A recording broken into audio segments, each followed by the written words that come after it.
Hey folks, how's it going? Welcome to Glass with Dobbie Wan. I'm Dobbie Wan, aka Alex.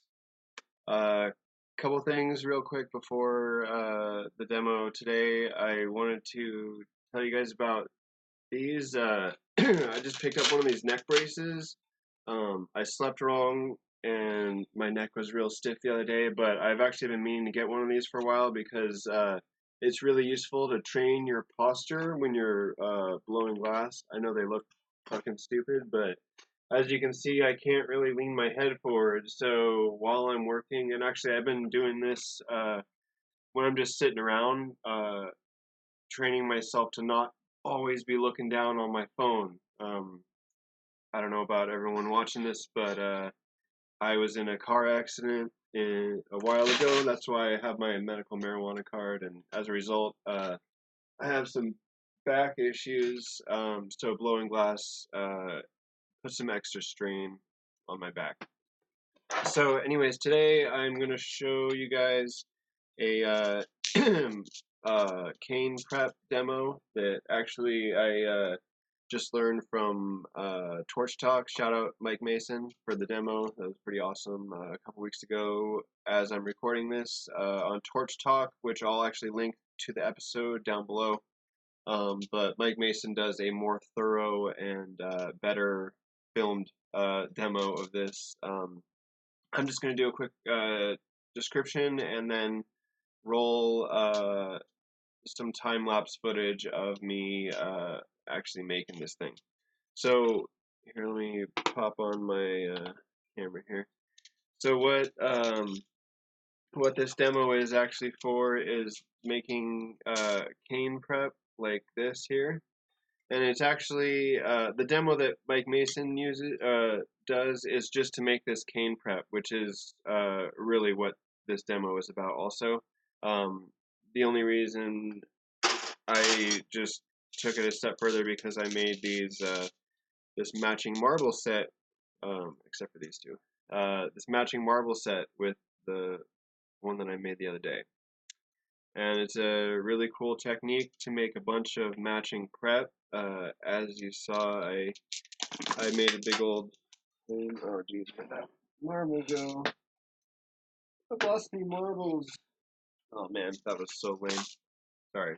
Anyways, I'll look for that in a second. But anyways, so as you can see here, I made a bunch of matching cane prep, and I started with a relatively small piece. I just have a lynx, so um, you could make a lot bigger one of these.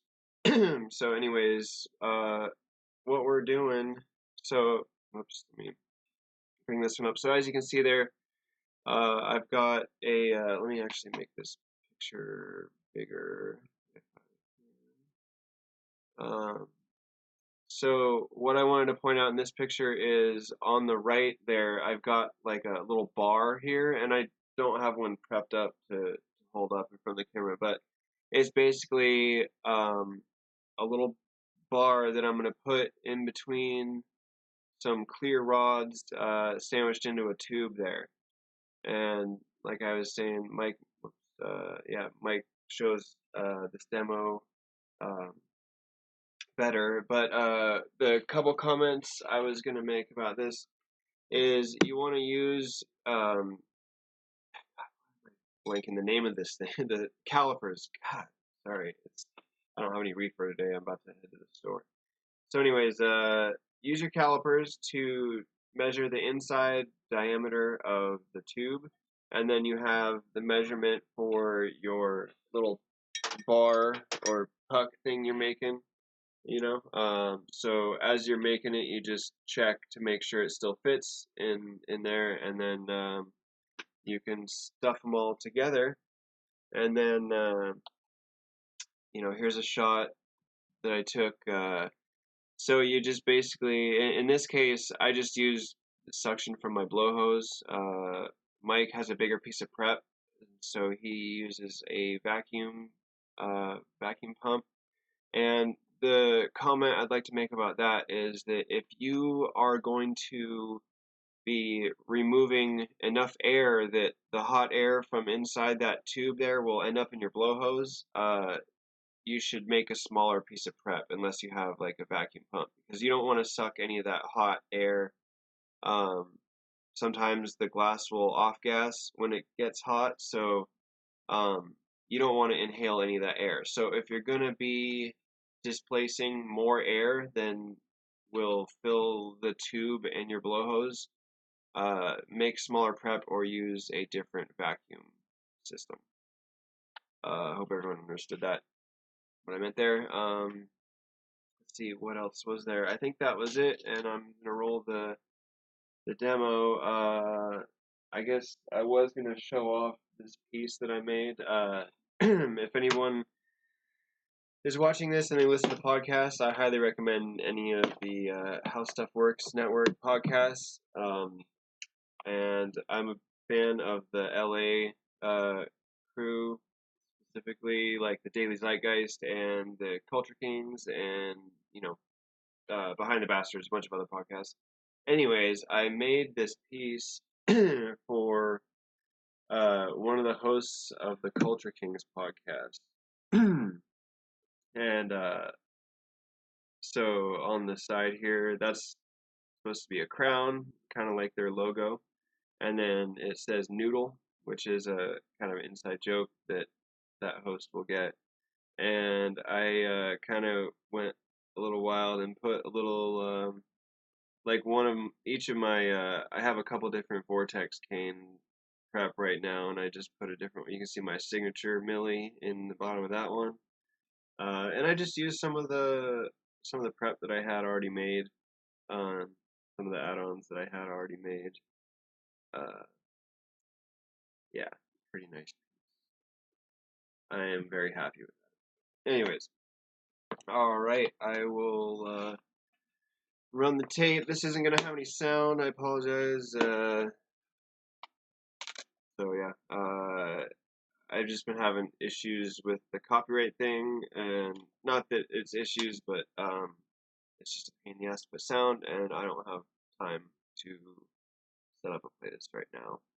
So with that, I am going to start this video here.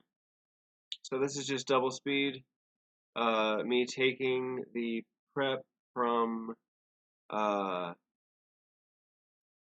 as you can see there, yeah. So I have it at that stage. I had that warming up in the kiln. So I had my puck that I'd made earlier, and I stuffed a bunch of clear rods in there, as Mike describes in his demo. I used kind of a random assortment. I have a bunch of 6mm laying around, but I pulled some smaller clear rods from some 19mm that I have. So I had a assortment of sizes available to cut pieces of for this. So yeah, I mean, the less air that is in there, the more glass you have, the more prep you're gonna have.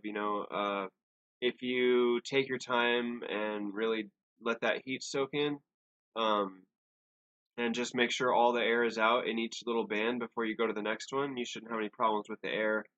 But the more glass that you put in there, the more end material you'll get, so it'll come together a little bit better because you're not having to close up such large air pockets.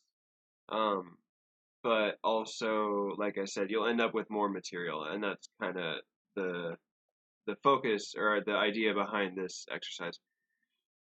And also, you'll notice on my screen there is a dim spot where the flame is, and that is because I don't have a very good camera. And if I didn't do that, there'd be no way you could make out anything in the flame. I do have a didymium filter over it, but my camera does not.